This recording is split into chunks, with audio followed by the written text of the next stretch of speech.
Bonjour, donc je suis Corinne Gouget, je suis l'auteure du livre Additifs alimentaires danger qui a été édité en 14 éditions en français et qui arrivait à 175 000 exemplaires. Donc je suis passionnée par le sujet des additifs alimentaires depuis 19 ans et à l'époque j'étais future maman en Angleterre et j'ai découvert un article de 3 pages dans un magazine féminin sur les fameux E, 124, 621, etc. Et E, donc c'est pour Europe. Et après, on met 3 chiffres ou 4 pour désigner un additif. Donc j'ai commencé à éplucher les étiquettes de ce que je mangeais à l'époque quotidiennement. J'ai aussi compris qu'étant enceinte, il fallait que j'évite certains additifs alimentaires dangereux pour l'enfant que je portais. Et je me suis mise à cuisiner absolument tout ce que je mangeais. Des quiches, au sorbet, au gâteau, tout ça de manière traditionnelle. Et donc c'est une passion qui ne m'a jamais lâchée. Sauf que dans les références que j'utilisais, on ne parlait pas d'aspartame.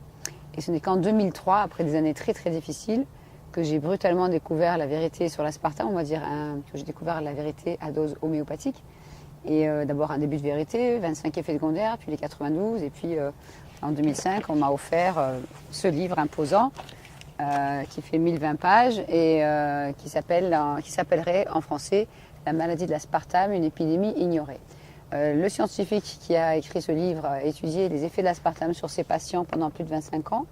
Il a rédigé ce livre avec 1300 cas d'êtres humains qui ont eu des effets secondaires qui partent de la migraine à la crise d'épilepsie, à la tumeur au cerveau, à l'endormissement volant, à la rupture d'anévrisme, l'anorexie, l'obésité, la dépression, etc. Donc il a édité ce livre en 2001-2002 et en France on n'en parle pas.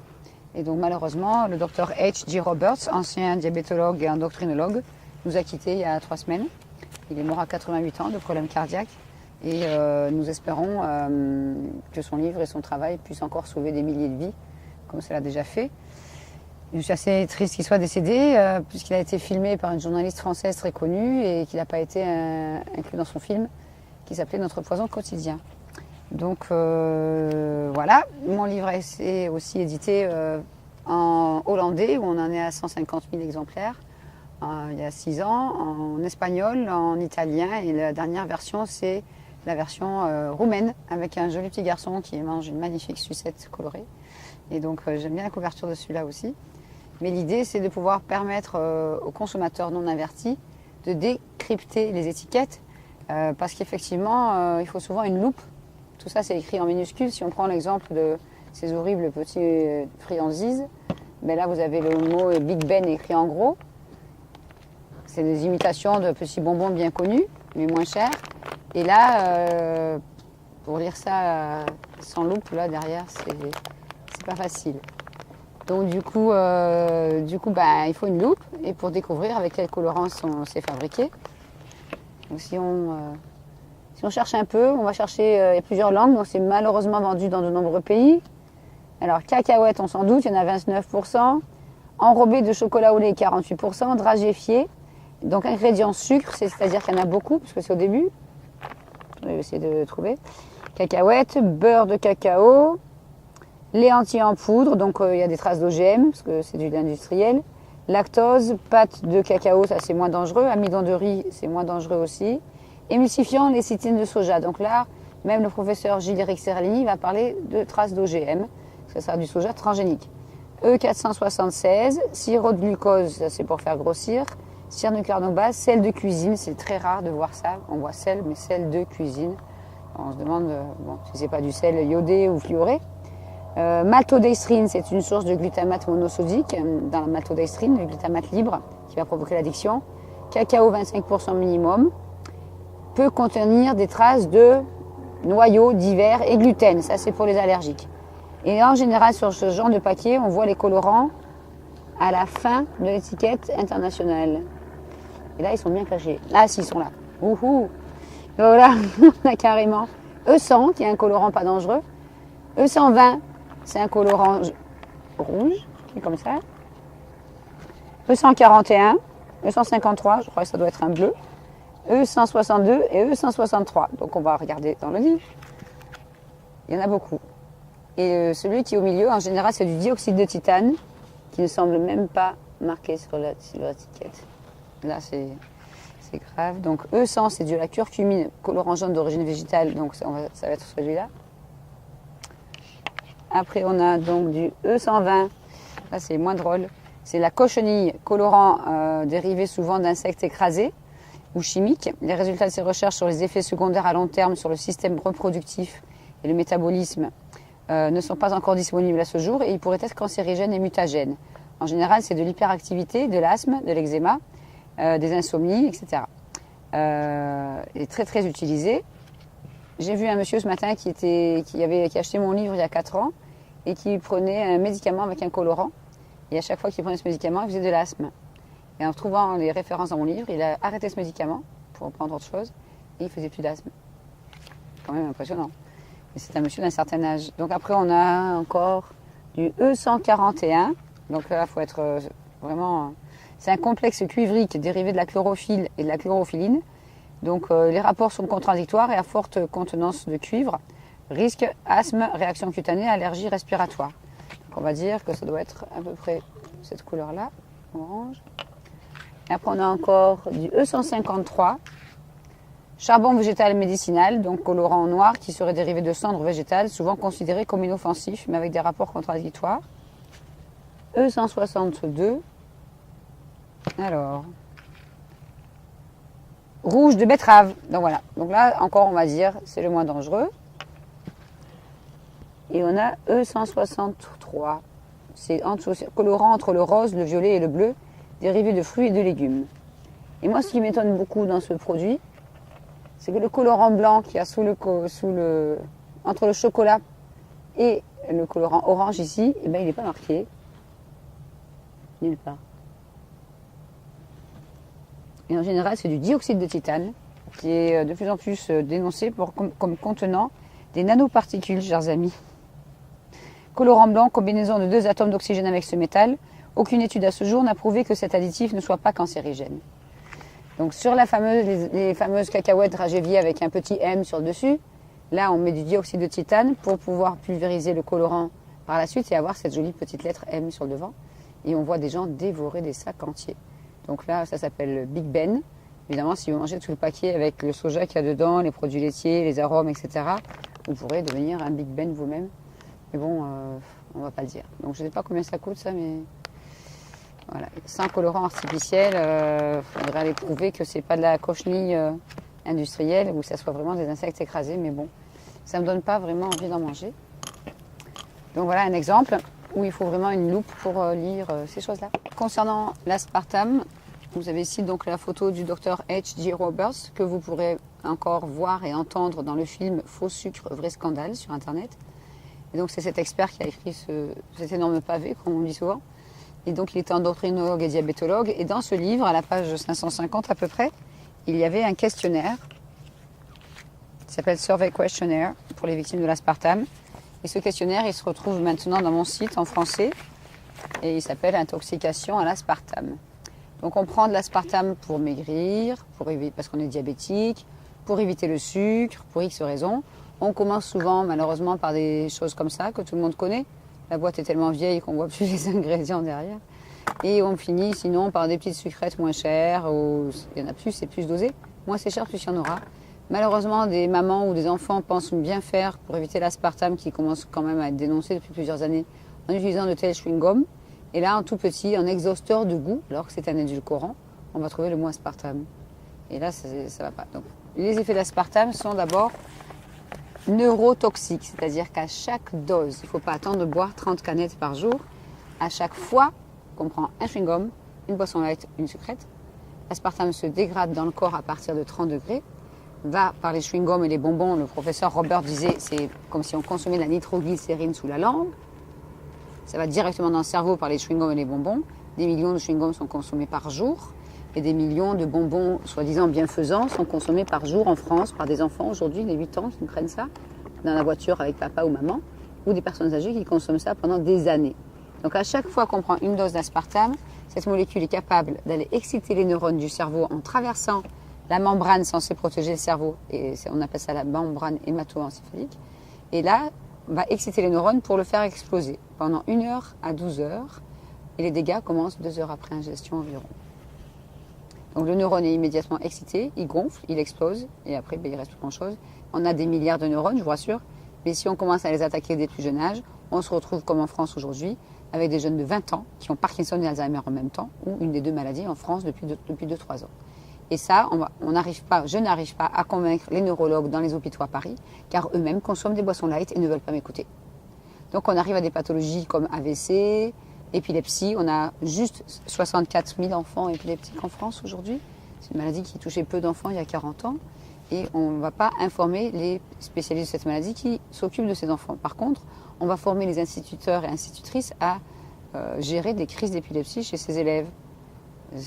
Voilà. On parle aussi malheureusement beaucoup de l'AVC du nourrisson. Donc là, dans ce livre qui a 1 an, qui est écrit par le professeur Woodrow Monte. Donc ça s'appelle While Science Sleeps, a Sweetener Kills. Pendant que la science dort, un édulcorant tue. C'est clair. Il ne peut pas faire mieux. Donc cet expert est un passionné des maladies modernes, qu'il a étudié pendant des années, toute sa vie. Et donc il a spécialement étudié les effets du méthanol. Le méthanol, on va le retrouver dans les cigarettes. Quand on fume une cigarette ou un cigare, un peu moins, on respire du méthanol. Quand on boit des jus de fruits, myrtilles, tomates, pommes, tout jus de fruits, tout ce qui est légumes aussi en boîte, on consomme un peu de méthanol. Mais surtout, quand on prend de l'aspartame, c'est la source la plus importante, parce que c'est 10% de la molécule, et que ce méthanol, progressivement, c'est assez rapide pour l'aspartame, c'est 30 minutes après ingestion, se dégrade en formaldéhyde dans le foie, dans le cerveau, et ce formaldéhyde se dégrade en acide formique. Donc, en 1984-85, le professeur Woodrow Monte est passé à la télé, aux États-Unis, bien sûr, et il a parlé de ce problème de méthanol lié aussi à l'aspartame qui venait d'être sur le marché depuis 81 dans les produits secs et 83 dans les sodas. Et une femme qui était tombée enceinte l'été 84, il faisait très chaud cet été-là, et donc elle a bu 2 litres de soda light connu par jour pendant sa grossesse. Et elle a donné naissance à une petite fille avec les bras un peu atrophiés et la tête complètement déformée par le méthanol sans le savoir. Cette petite fille était en vie lorsqu'elle est née, mais en fait elle a fait un malaise, elle est née sourde et aveugle et elle est morte. Et on a confié une photo de la maman de cette petite fille qui se rappelait Joy à la maman. Et la maman a vu le professeur Monte à la télé. Et elle a compris pourquoi son enfant était mort. Joy aurait eu 27 ans malheureusement. Et elle est partie chercher l'adresse du professeur Monte pour prendre rendez-vous. Le jour, elle est arrivée dans son bureau, elle était en pleurs avec une bouteille vide de soda light à la main et une enveloppe jaune. Et quand elle a ouvert l'enveloppe, cette photo est tombée par terre et elle a laissé la photo de Joy au professeur Woodrow Monte. Je vais vous la montrer car vous avez le droit de savoir. Je lisais ce livre en janvier 2012.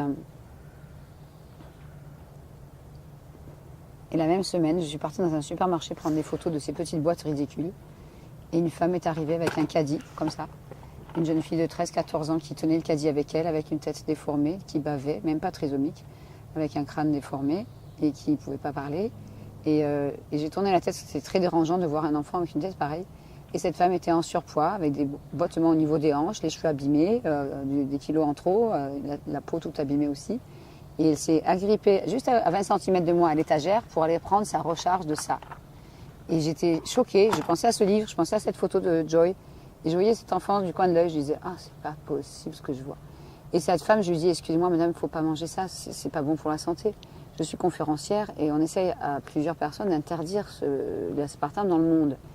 Elle me dit, écoutez, ça fait 15 ans que j'en prends dans mon café tous les matins, je ne vais pas m'arrêter, je m'arrêterai que quand ça sera interdit. Donc agressive, etc. Ça fait des années qu'elle en prend, donc 15 ans tous les jours. Et c'est pour ça qu'elle a dû en prendre pendant la grossesse, que sa fille est complètement cérébralement déformée physiquement et mentalement. Et donc je n'ai rien pu dire, elle a pris sa recharge, elle a jeté dans son caddie, elle a fait 5 mètres, c'était en janvier. Et une amie à elle s'arrête et lui dit, ah bonjour, comment ça va? Bonne année et surtout bonne santé. Et elle me dit, la santé c'est trop tard. Et j'étais vraiment choquée de me dire, mais pourquoi on a laissé faire ça? On sait pourquoi, mais... Et j'ai appelé le professeur Woodrow Monte aux États-Unis et j'ai raconté ce que j'ai vu. Il me dit, Corinne, j'en vois plein aussi. Et c'est malheureux de voir des enfants, des êtres humains handicapés à vie à cause de cette molécule consommée pendant la grossesse. Donc j'ai montré cette photo et ce livre à certaines personnes du ministère de la Santé le 28 mars dernier. Ils ont tourné la tête et ils n'ont rien fait pour prévenir des millions de Français innocents qui ne sont pas bilingues. Je suis désolée, la photo n'est pas très belle. mais il faut que les gens sachent ce que peut faire l'aspartame.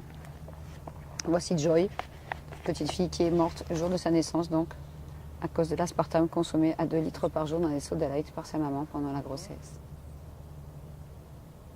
Le docteur Roberts, quand il passait à la radio aux États-Unis, parlait de génocide. Et je soupçonne qu'il a tenu les mêmes propos devant cette célèbre journaliste française lorsqu'elle l'a interviewé en 2009 et que ce n'est pas dans le film. Et je suis vraiment déçue parce que maintenant qu'il est décédé, il est évident qu'il ne fera plus d'interview. Maintenant, je vais vous montrer aussi les dessins du livre du docteur Blaylock. Donc ça, le docteur Blaylock, c'était cet expert qui est aussi dans mes relations. Le docteur Blaylock est un ancien neurochirurgien, nutritionniste de pointe, qui s'était intéressé aux excitotoxines, ces molécules qui détruisent les neurones, après des années de lecture d'études scientifiques et de recherche, parce qu'il avait trouvé ce livre-là il y a plus de 22 ans qui s'appelle « Le mauvais goût du syndrome du glutamate monosodique ». Donc ce livre a plus de 22 ans. Donc du coup, il s'est mis à écrire celui-ci, qui est sorti en 1997, avec pas plus de 493 références scientifiques. Il a fait exprès de mettre un maximum de références, qui sont toutes à la fin, pour ne pas être attaqué. Alors il a subi certaines pressions au départ, et puis on n'a pas brûlé sa maison, on n'a pas cassé sa famille, on l'a pas tué. Mais il y a eu aussi des interviews boycottées, des articles de presse annulés, etc. Et ça fait depuis plus de 20 ans qu'il fait des conférences sur ce sujet. Maintenant, aujourd'hui, il dénonce aussi le fluor, les vaccins, les traînées dentielles, etc. Mais c'était un homme extraordinaire qui a fait beaucoup de conférences, de vidéos, qui est aussi dans ce film Faux sucre, vrai scandale, et dont le papa est décédé de la maladie de Parkinson. Le mien aussi a cette terrible maladie. Et lui, c'était surtout à cause du glutamate monosodique dont on m'a parlé, de ces petits plats en boîte dont mon père raffolait. Et il en mangeait tous les jours, tous les jours, tous les jours. Donc ça fait 20 ans que mon père est victime de cette maladie qui est assez terrible. Donc dans ce livre, on voit les effets du glutamate au bout de 2 heures sur les neurones. C'est un livre entièrement en anglais et assez médical, donc j'ai trouvé personne pour le traduire. Donc ça, c'est à forte concentration. La forte concentration, ça sera une boîte entière de chips. Faible concentration, ça sera quelques chewing-gums, un bouillon cube dans une sauce, etc. Donc là, vous avez le neurone est excité, effet immédiat, il gonfle. Là, c'est à forte dose, là, c'est à faible dose, il est un peu excité. Là, il est toujours pareil au bout d'1 heure, là, il a explosé. Et puis au bout de 2 heures, il reste plus grand-chose du neurone. Donc du coup, il est évident qu'il est préférable d'éviter de consommer ces excitotoxines rajoutées en excès dans la nourriture industrielle.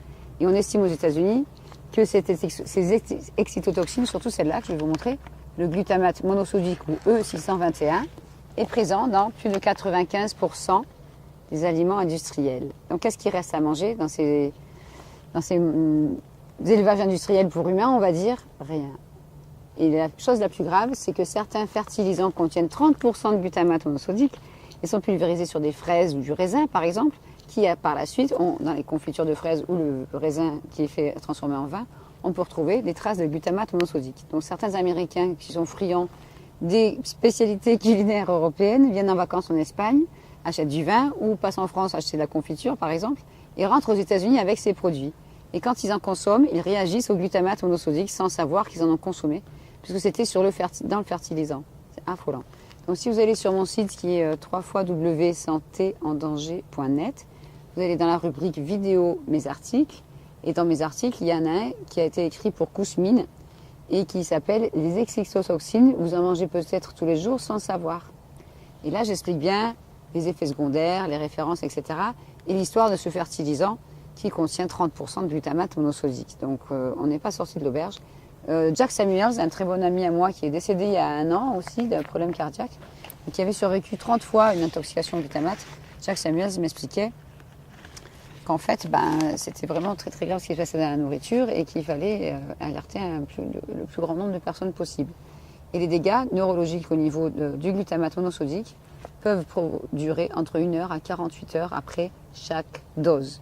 Donc si vous prenez des adorables petites boîtes de plats préparés, vous avez des fois 5 à 6 sources de glutamate monosodique différentes dans le même plat. Le but, comme le dit le docteur Blaylock, c'est de donner du goût à quelque chose qui n'en a pas, qui garantit 1 an, 2 ans, voire plus dans la boîte, et qui, sans ça, n'aurait pas envie d'en manger.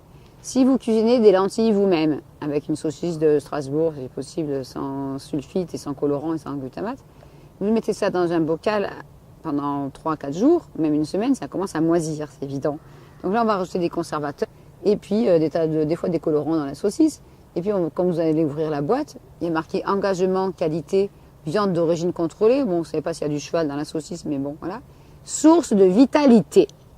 Je suis désolée, ça c'est de la tromperie aggravée.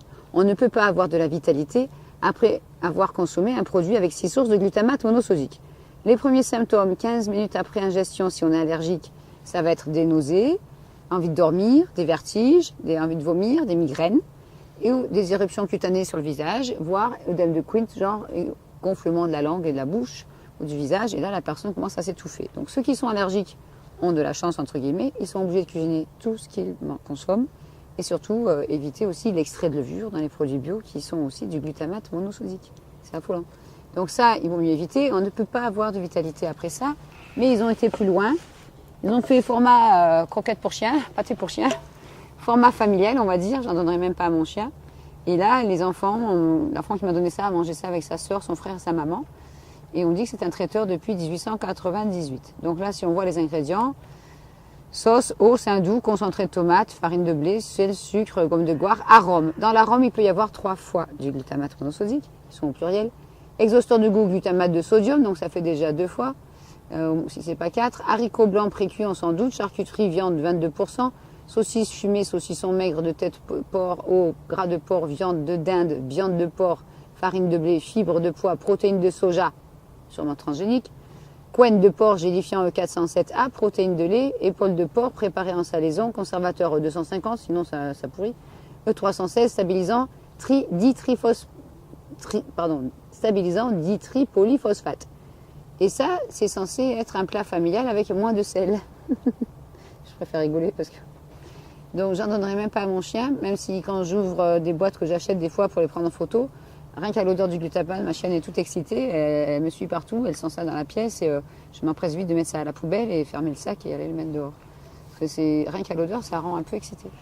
Donc c'est aussi dans cette boîte de chips, c'est très connu. J'ai acheté la boîte exprès parce que là il y a quand même de l'abus. Exploding Cheese and Chili, goût explosif au chili et au fromage, avec même un thermomètre qui vous montre que c'est vraiment, si vous arrivez là, il faut éteindre le feu. Il y a même un instincteur.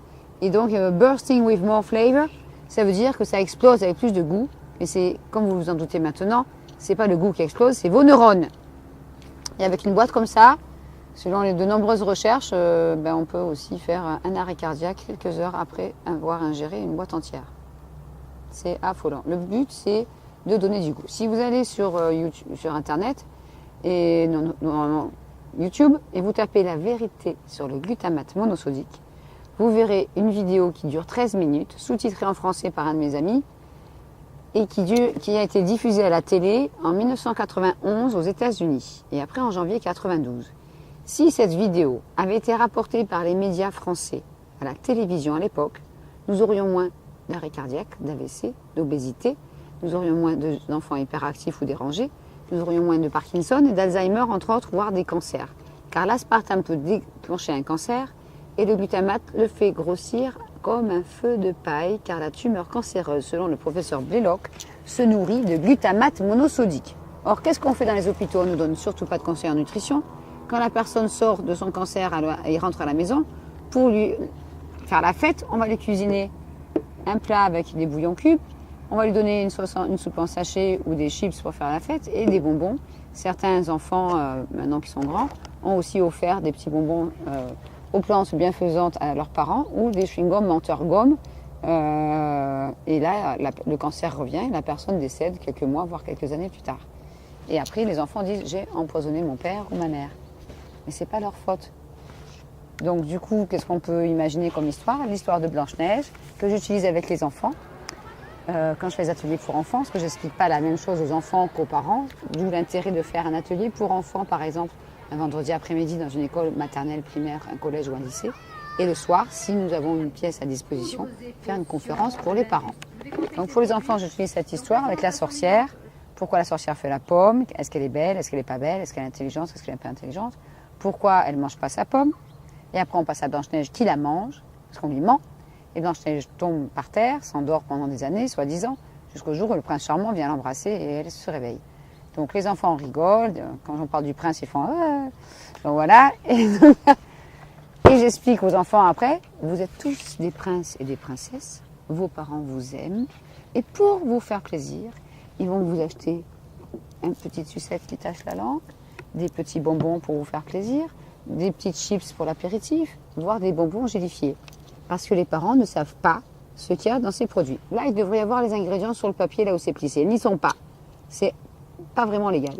Et le temps qu'on ait enlevé le papier de toute façon, on n'irait pas le lire et on a déjà la sucette dans la bouche.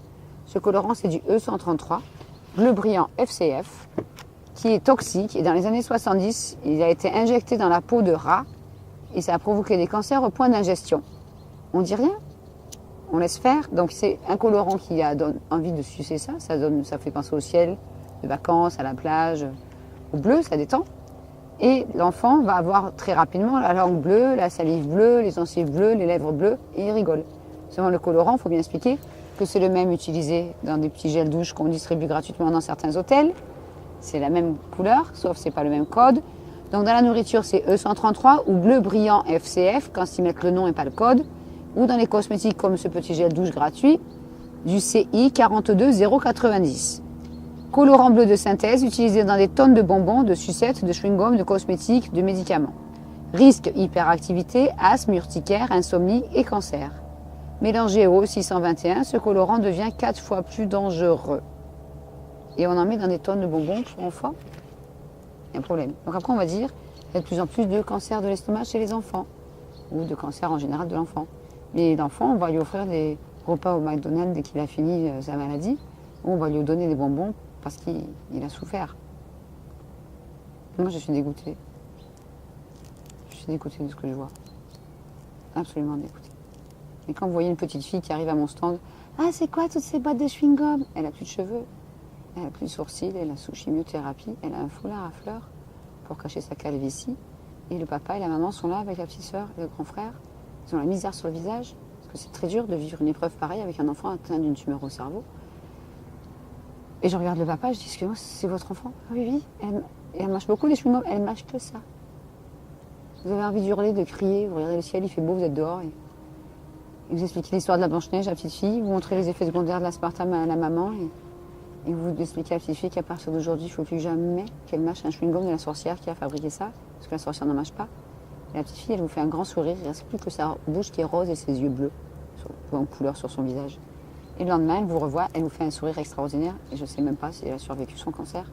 Parce que les techniques utilisées pour, soi-disant, guérir les enfants ne sont pas toujours les meilleures. Donc, Corinne Gouget, elle en a marre de voir des jeunes filles qui ont perdu leur papa à cause de bonbons comme ça, d'une rupture d'anévrisme. J'ai vu une dame aujourd'hui qui a sa maman qui en a pris des années, qui a Alzheimer maintenant, qui est en maison de retraite et qui en consomme encore. Et elle ne savait pas. Je vois des gens qui ont Parkinson, qui ont mangé des tonnes et des tonnes pendant 10-15 ans. Des enfants qui en demandent. Donc après, on s'étonne qu'il y a des AVC chez les jeunes, qu'il y a des tumeurs au cerveau, qu'il y a des leucémies, qu'il y a des cancers de différentes sortes. C'est absolument insupportable. Ici, vous avez un expert qui s'appelle Dr Ralph Walton. Et comme vous le voyez, il est psychiatre. Il faut vraiment aller voir ce film Faux sucre, faux scandale, parce que ce professeur en psychiatrie qui est un ami s'occupe de gens avec des troubles psychiatriques aggravés ou provoqués par l'aspartame depuis 1985. Je répète, 1985. Et en France, on ne dit rien. Qu'est-ce qu'on fait dans les hôpitaux psychiatriques pour adolescents? On leur laisse utiliser ça dans leur café le matin et ils mâchent des chewing-gums et l'après-midi, ils se tapent la tête sur les murs. Et on leur donne quoi? Des antidépresseurs qui interagissent avec l'aspartame, comme l'aspartame qui interagit avec les vaccins et qui interagit avec les métaux lourds. Les métaux lourds, pour ceux qui ne savent pas, c'est l'aluminium dans la casserole, dans le déodorant, c'est les métaux lourds que les dentistes vous mettent dans les dents avec le mercure, c'est différentes origines pour les métaux lourds. Et donc on ne dit rien et on en absorbe et après ça se mélange avec les bonbons ou les chewing-gums qu'on mâche et on devient intoxiqué en plus au mercure. Donc je ne vais pas tous les dire parce que le questionnaire est sur mon site, mais l'aspartame peut provoquer des problèmes de vue, donc des taches dans le champ de vision, la vue qui baisse, forte sensibilité à la lumière, perte de la vue, des sifflements ou des craquements dans les oreilles, d'où aussi une forte sensibilité au bruit. Ça va très très loin. Donc les gens vivent avec des bouchons dans les oreilles, surtout pour dormir ou même pour ne pas... J'ai eu une maman qui mâchait ça. Elle mettait des bouchons dans les oreilles pour pas entendre ses enfants dessiner sur des feuilles de papier dans le RER. Et après, ça l'incommodait. Elle est partie s'asseoir ailleurs pour pas voir ses enfants dessiner qui faisaient pas de bruit. Ils étaient 3. Donc là, j'étais lui taper sur l'épaule. Elle a enlevé son bouchon. Et elle a compris qu'elle souffrait de ça à cause de ça. Donc voilà, 3 enfants. Ça rend les parents psychorigides. Ça provoque des troubles psychiatriques assez importants. Migraine, vertige, tremblement, crise d'épilepsie, convulsions, fatigue chronique, insomnie ou problème pour s'endormir. J'ai vu une jeune fille aujourd'hui qui avait de graves problèmes de sommeil. Réveil dans la nuit, donc on va aux toilettes parce qu'on ne retient pas ses selles et on a soif, on va boire des boissons light parce que l'eau c'est pas bon et on n'arrive plus à s'endormir. Donc le matin on se réveille, on a du mal, on rate le bus pour aller au collège ou on devient agoraphobe. L'agoraphobie est principalement provoquée par les boissons light parce que d'après le professeur donc Ralph Walton à New York, parce qu'on a vu beaucoup des agoraphobes aux boissons light, des sous-marques et des grandes marques, il me disait que ça doit être le mélange caféine et aspartame qui aggrave les troubles de la personnalité. Et on dit rien. Donc ça peut aussi faire essoufflement inexpliqué, au niveau de la psychiatrie, irritabilité, troubles de l'élocution, dépression, tentative de suicide, changement de personnalité, troubles de mémoire, confusion mentale, douleur inexpliquée au visage, aggravation des phobies, des tocs, c'est extraordinaire les tocs que ça provoque, des obsessions pour l'argent, le pouvoir, le rangement, la propreté, la paranoïa peut être aggravée, voire aller jusqu'à la paranoïa aiguë, la peur de la hauteur, l'obsession sexuelle, l'hypersexualité, ça provoque des courts-circuits. C'est très bien expliqué dans ce livre, la page 192. Et donc la personne sent la crise arriver, on appelle ça une attaque cérébrale aussi, et donc elle se sent cette colère monter et elle ne peut pas s'en empêcher. Donc j'ai des mamans qui me disent, j'étais pas méchante avant, je suis devenue. Et dans ce livre donc du neurologue Dr Blaylock, on voit que ces attaques cérébrales arrivent souvent dans la partie frontale du cerveau, qui peut donc résulter en crise d'hypersexualité, crise soudaine de déjà-vu, crise de violence, de comportement violent assez rapide, et ça affecte le comportement de la personne de plus en plus. Donc il faut vraiment informer les gens, il est grand temps. On peut avoir une rupture d'anévrisme, une tumeur au cerveau, maladie d'Alzheimer ou de Parkinson aggravée, voire provoquée, changement de personnalité, on l'a dit, essoufflement au niveau de la cage thoracique, palpitations, douleurs dans les côtes, problèmes d'hypertension, arrêt cardiaque, ça il y en a plein. Douleurs au ventre, nausées, diarrhée. Quand on achète des chewing-gums, on voit souvent une consommation excessive peut avoir des effets laxatifs. Je vous garantis, c'est vrai, on fabrique aussi en France des médicaments à l'aspartame pour provoquer les diarrhées. Chez les gens qui sont constipés à cause des antidépresseurs. Pardon. Mais l'aspartame aggrave la dépression. C'est nerveux, je rigole, mais c'est très grave. C'est affolant, quoi. Donc, du coup, on voit pas, c'est écrit trop petit, mais on consomme quand même et on a des diarrhées, on ira chercher des médicaments pour constiper. On a des gaz aussi. Prévieillissement de la peau, c'est à cause de l'aspartame qui se dégrade en formaldéhyde dans le corps, qui prévieillit la peau et qui fait grossir. Ça fait des cernes sous les yeux, surtout chez les enfants. Forte démangeaison inexpliquée, parfois jusqu'au sang. Cloques pleines qui s'en remplissent de liquide blanc, c'est plus rare, mais j'en ai vu. Roséole, boutons qui cicatrisent difficilement. J'ai vu plein d'adolescents et d'enfants aujourd'hui avec des boutons surtout au niveau du front, donc ils mettent une frange, un foulard, ils cachent. Et quand les cheveux tombent aussi à cause de l'aspartame, du coup on n'a plus de frange, on met un foulard ou un truc, et puis on achète des crèmes pour ces boutons qui s'accumulent là et qui ne cicatrisent une fois qu'on a arrêté l'aspartame. Donc n'achetez pas des crèmes, arrêtez les chewing-gums.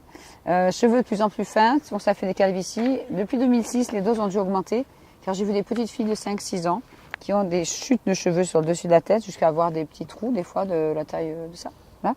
Donc la maman, dans ce cas-là, avait mis des barrettes pour cacher la calvitie de sa petite fille et elle avait un chewing-gum sans sucre à la bouche. Donc je suis intervenue. Pour moi, si je ne fais pas à cet âge-là, c'est non-assistance à personne en danger, comme devraient le faire tous les gens qui sont au courant au ministère de la Santé et qui ne font rien. Ils sont tous coupables. Gonflement de la bouche, gonflement de la langue, caries, déchaussement ou rétraction des gencives, alors que c'est censé protéger la santé de vos dents. C'est grave. C'est vraiment grave. Et donc, en forte dose, oui, on a les gencives qui s'affaissent et les dents qui tombent. Mais à un certain âge, elles ne repoussent plus. Donc, il faut arrêter. Au niveau du poids, l'aspartame fait grossir, surtout par ses produits. J'ai des cas en France avec des jeunes, surtout de 20-25 ans, après 2, 3, 4 ans de boisson light, jusqu'à 5 litres par jour. Je dis bien 5 litres, ça commence par 2-3 canettes. Ça finit par 1 litre et demi, 2 litres par jour. Là, j'ai des cas qui sont à 135, 140 kilos, sans obèse dans la famille. Qu'est-ce qu'on fait à ces gens-là? On les envoie maigrir dans les centres d'amaigrissement. On leur conseille les édulcorants pour maigrir. Ils rentrent chez eux, ils en prennent encore. Ils reprennent tous les kilos qu'ils ont perdus en cure. Donc on les envoie à Paris à l'hôpital pour faire de la chirurgie réparatrice. Et on met des ballons ou des anneaux gastriques dans l'estomac pour que l'enfant qui a 15 ans et qui fait 157 kilos, il y a eu des cas en France, eh ben, il mange moins. C'est pas ça qu'il faut faire. C'est de la prévention au niveau des enfants, tant qu'ils ne sont pas obèses, pour expliquer, voilà, si vous mangez ça et si vous en mangez trop, vous pourrez avoir des troubles du comportement, de l'obésité, etc. Donc les enfants, cet après-midi, je leur ai montré donc ce livre, je leur ai montré la photo de ce petit rat qui montre bien un rat nourri au glutamate monosodique et un rat sans glutamate monosodique. Et vous voyez bien que le rat au glutamate, il est gros. Or, l'être humain est beaucoup plus sensible, au moins 10, 15, voire 50 fois plus sensible à ces produits-là que le rat. Et l'être humain, il ne mange pas que du glutamate, il mange aussi de l'aspartame, il mange aussi des colorants, des tas de produits, des huiles, des graisses hydrogénées, des tas de choses qui font grossir. Et donc, d'où l'épidémie mondiale d'obésité et de diabète à cause de, entre autres, cet ingrédient. Donc du coup, sous l'effet de la boulimie, ben on mange. Si vous prenez un paquet de cigarettes, il y a bien marqué « fumer tue ». Et il y a un journaliste français qui s'appelle William Raymond qui explique bien aussi que manger peut tuer. Mais ça, on ne va pas le dire.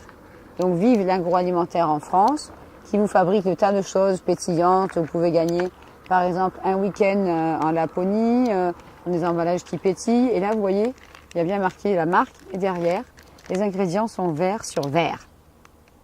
C'est quasiment pas lisible, c'est abominable. Donc il faut vraiment informer les gens. Et en faisant de la prévention, on peut s'en sortir.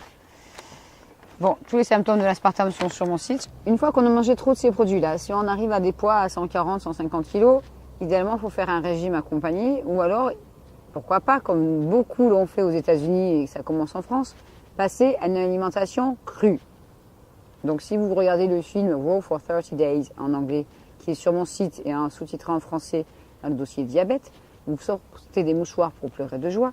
Ce sont un groupe de diabétiques qui se mettent à l'alimentation crue pendant 30 jours et qui commencent à guérir de leur diabète, à avoir des pancréas qui refonctionnent et à perdre des kilos et des kilos et des kilos. Seulement, ils sont isolés en pleine campagne, sans supermarché à leur portée et ils n'ont droit qu'à une alimentation vivante, sans produits laitiers, sans viande, sans café, sans œufs, sans machin. Tous ces aliments qui engendrent aussi le diabète. Et donc, c'est un film extraordinaire, malheureusement, qui n'a pas été tourné en France avec des diabétiques français, mais avec des Américains. Nous sommes tous des êtres humains sur cette planète pour le moment. Et à part le langage et le mode de vie, on n'a que ça qui diffère. Donc ici, je vais vous montrer les photos d'une dame, avec son autorisation bien sûr, qui s'appelle Danielle et que j'ai rencontrée en avril 2006 à mon stand. Elle avait un corset au niveau des hanches, des cannes. Elle avait la peau toute abîmée, les cheveux abîmés, assez agressive dans son comportement. Et elle est arrivée à mon stand en me disant « Qu'est-ce que vous faites avec des édulcorants sur la table? C'est pas bon pour la santé, vous êtes dans un salon bio. » Je lui ai dit « Calmez-vous madame, j'ai écrit un livre et j'apprends aux gens à lire les étiquettes car il y a des gens qui mangent bio et qui à côté mâchent des chewing-gums ou prennent d'autres produits à l'aspartame. Moi j'ai une maladie, ça n'a rien à voir avec l'aspartame. » Alors je suis « Ah bon, vous avez quoi madame, si c'est pas indiscret ?» Elle me dit « Je souffre d'une fibromyalgie. » La fibromyalgie peut avoir différents effets. Ça peut être un coup de stress, ça peut être une intoxication à d'autres produits. Mais si on a consommé ces bonbons-là tous les jours pendant 15 ans, jusqu'à une boîte, voire plus par jour, l'aspartame peut engendrer des scléroses en plaques, surtout par les boissons, ou des fibromyalgies, ou d'autres pathologies du système nerveux. Donc cette femme prenait plein de médicaments, elle avait des douleurs de partout. Là, elle avait des cannes et un corset. Mais quand elle avait trop mal, c'était déambulateur et fauteuil roulant. À qui rapporte ces maladies? Donc j'ai promis à cette femme, j'étais très choquée de la voir comme ça. Je lui ai dit, mais qu'est-ce que vous êtes venu faire là? Elle me dit, je cherche quelqu'un pour m'aider pour ma maladie. Et dans ma tête, je lui ai dit, tu m'as trouvé, c'est moi. Pour moi, tous les symptômes qu'elle avait étaient typiques de l'aspartame. Et donc, elle s'est penchée sur la table, elle a vu la boîte à 2,20 m, elle n'arrivait pas à lire la marque. Elle me dit, c'est quoi la boîte jaune là-bas? J'y vois mal. Elle y voit mal parce que l'aspartame, comme vous savez, fait baisser la vue. Et donc, du coup, elle s'est penchée sur la table, j'ai expliqué, c'est des bonbons suisses bienfaisants au citron de cette marque-là. Elle me dit, mais il n'y a pas d'aspartame dedans. Il y avait du monde devant le stand. Et je regardais, je fais, je suis désolée madame, si c'est sur mon stand, c'est qu'il y en a. J'en ai mangé pendant 15 ans. Disons, il a regardé, il voulait pas lui ressembler, il faisait... Donc la pauvre femme, je l'ai assise sur la chaise. J'ai mis les dossiers en français sur le sujet. Elle était choquée. Elle tremblait. Elle me disait, je dansais le rock'n'roll toute la nuit parce que j'arrivais pas à dormir. J'allais toujours chercher ma boîte de bonbons. Je revenais chez moi si j'avais oublié. Et j'avais toujours un bonbon dans la bouche pour danser. Donc là, avec les cannes et le corset, la danse était finie. Et puis au bout d'un moment, je me suis retournée, je lui ai dit, madame, je vais vous aider. Je trouverai tous les thérapeutes qu'il faut pour vous désintoxiquer jusqu'au jour où vous redanserez le rock'n'roll. Puis pourquoi t'as dit ça si ça marche pas? Parce que je connais Corey Brackett, la réalisatrice du film Faux sucre, vrai scandale, qui est totalement remise d'une sclérose en plaques après 20 ans de boisson light. Elle est en photo aussi là, donc elle a un site internet. Elle a fait ces 2 films. Donc elle a fait Sweet Misery, donc Faux sucre, vrai scandale. Et elle a fait aussi le film Sweet Remedy, ce qu'on peut faire une fois qu'on a mangé du glutamate, des OGM ou de l'aspartame, car ça en fait partie. Et ce film, le deuxième, n'est toujours pas en français. Donc du coup, j'ai trouvé une thérapeute qui est là, habillée en vert, qui a aidé Daniel à remarcher progressivement. Ça, là, on est en février 2007, donc Daniel marche. Je l'ai gardé une semaine chez moi, parce qu'elle pouvait avoir des petits soucis, mais elle vivait seule, donc je l'ai gardée chez moi, parce que moi aussi j'étais seule, vu qu'on m'avait enlevé mes enfants pour me faire taire, entre-temps. Et donc du coup, j'ai aidé cette femme tous les jours pour trouver des thérapeutes, pour prendre ses rendez-vous. Et je l'avais même amenée donc à Paris pour faire ses soins avec cette naturopathe. Et les photos suivantes ont été prises en octobre 2007, 1 an et demi après l'avoir rencontrée. Et quand je montre ces photos, je les montre à des milliers de gens, ils sont là. Alors on va faire comme aux gens. 1, 2, 3. Et Daniel danse le rock'n'roll. C'est moi qui ai pris ces photos, c'est moi qui l'ai filmé, c'est moi qui ai dansé avec elle. Je ne suis pas très douée en danse. C'était un bonheur extraordinaire. Vous avez l'impression d'avoir une pluie d'étoiles qui vous tombe dessus. Et le sourire et l'énergie de cette femme, c'était incroyable, inimaginable. Donc la peau est raffermie, elle a rajeuni, les cheveux ont repoussé, le sourire est là, alors qu'avant c'était une grimace de douleur permanente, 24 heures sur 24. Aujourd'hui, Daniel danse aussi le tango argentin. C'est une des meilleures danseuses de sa région. Et elle est très courtisée, comme vous. Donc tout le monde est assez surpris, car il y a 7 ans, elle était avec un fauteuil déambulateur et canne. Elle n'a jamais repris un bonbon empoisonné à l'aspartame de sa vie, mais il a fallu dépenser beaucoup d'argent pour nettoyer ce corps, le désintoxiquer avec des produits naturels. Ça demandait beaucoup d'efforts. Donc voilà, ça c'est une belle histoire. J'en ai encore plein. J'aimerais faire un film avec ces gens qui ont survécu. Non pas seulement pour montrer les gens qui en sont morts, parce que c'est trop triste, mais montrer les gens qui ont survécu et qui ont eu la volonté d'arrêter de consommer ces produits qui rendent addictifs, qui rendent accro. Ça provoque des addictions terribles. Et donc ça aussi, ces bonbons aussi qui sont farcis d'arômes contenant du glutamate et qui contiennent aussi, comme vous le voyez sur cet horrible bocal, de la gélatine de porc récupérée dans tous les abattoirs d'Europe pour en fabriquer une poudre blanche. Et dans le dossier gélatine sur mon site, dans le coin des enfants, cette poudre blanche est revendue à peu près 5 € le kilo à des marchands de bonbons gélifiés qui mélangent ça avec des arômes, des acides et des colorants, comme vous le voyez, tous de synthèse ou presque, pour les revendre à 35 € le kilo en général, l'été sur le marché, à des enfants qui se disputent les bonbons. Moi je veux le bleu, je veux le jaune, je veux le vert. Le colorant n'a pas de goût, c'est l'arôme. Et l'arôme c'est du glutamate. Et donc après ça donne des enfants avec des cancers ou des personnes âgées avec des pathologies du trouble, des cancers aussi ou des troubles du système nerveux. Donc voilà, j'ai besoin d'aide pour qu'on informe au maximum ces gens, les enfants d'abord, les parents, les jeunes parents qui veulent savoir la vérité et les personnes âgées qui consomment aussi ces produits, car ils ont le droit de le savoir. Et c'est clairement expliqué dans la Convention internationale du droit de l'enfant que j'ai rajouté dans mon livre, où l'article 17 et 24 expliquent bien que l'État et les médias ont le devoir d'informer les consommateurs. L'État et les médias doivent aussi, il est marqué, remplir je vais vous le dire, je vais recommencer. La Convention internationale des droits de l'enfant de l'ONU du 20 novembre 1989 précise à l'article 17 que les États parties reconnaissent l'importance de la fonction remplie par les médias et veillent à ce que l'enfant ait accès à une information et à des matériels provenant de sources nationales et internationales diverses, notamment ceux qui visent à promouvoir son bien-être social, donc trouble du comportement à cause de ces produits, ça en fait partie, spirituel et moral, ainsi que sa santé physique et mentale. Ces produits agissent sur la santé physique et mentale, tout ce que j'ai sur la table. Si vous voulez rendre votre enfant monstrueux, donnez-lui un paquet de ça. Les médias n'ont pas transféré ces informations et les enfants continuent à manger tout ça. L'article 24, dit bien que les États, donc le gouvernement, doit faire en sorte que tous les groupes de la société, en particulier les parents et les enfants, reçoivent une information sur la santé et la nutrition de l'enfant. Elle est où l'information en France? On ne dit rien. R-I-E-N. Donc c'est un grand bonheur de faire des ateliers pour des enfants comme on a fait hier et aujourd'hui, pour leur faire chasser les additifs, les colorants, les édulcorants, les machins, les trucs. Et ils ont du mal des fois à trouver le mot qui est caché sur le côté. Et donc du coup, on met tout ça à la poubelle et après on mange un petit dessert qu'on fait soi-même, sans additifs, sans acide citrique, sans vitamines de synthèse, car on n'a pas besoin de tous ces produits-là quand on mange des aliments frais et si possible sans pesticides. Donc voilà, si vous désirez en savoir plus, vous pouvez toujours aller sur mon site ou m'envoyer un petit mail. Aidez-moi à faire passer le message, car des millions de gens sont en danger en France à cause de cette malbouffe qui ne sont que des marchandises à boycotter, comme c'était dit dans le film de Colin Serrault, qui s'appelait « Solution locale pour un désordre mondial ». Et donc voilà, vous êtes les patrons de ces gens-là, vous leur donnez de l'argent, vous votez pour eux quand vous achetez ces produits. Il ne tient qu'à vous d'acheter autrement, de consommer intelligemment, d'acheter vos produits frais, si possible locaux auprès des gens qui les font pousser ou qui les cultivent, ou qui les élèvent, et selon vos choix. Et donc du coup, de donner de l'argent à des gens qui vont pouvoir produire mieux pour vous, qui consommeraient mieux. Voilà. Bonne santé à vous, surtout à vos enfants.